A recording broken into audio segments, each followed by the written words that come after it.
Hello बच्चों, let's see this question. A plain electromagnetic wave of frequency 25 MHz travel in the free space along the x direction. तो हमें direction of velocity दे दी गई क्या I cap.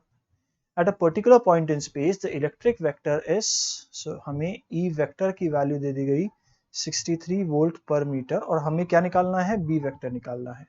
तो सबसे पहले तो हम एक काम करते हैं, हम सबसे पहले B का मैग्नीट्यूड निकाल लेते हैं, which is E naught upon B naught. इस एक्सप्रेशन से हम लिख सकते हैं क्या, B naught is equal to E naught by C. E naught की वैल्यू है 63 upon 3 into 10 to the power 8.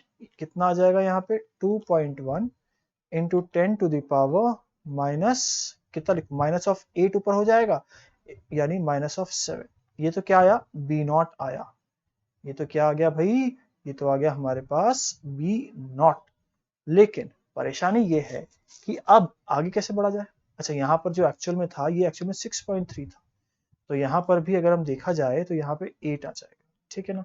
अब हमें क्या पता है कि सी कैप जो है वो है ई कैप क्रॉस बी कैप. अभी जो सी कैप की वैल्यू है ये है आई कैप.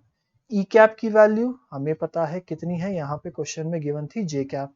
तो यहाँ पे क्या होना चाहिए, यहाँ पे तो के कैप होना चाहिए.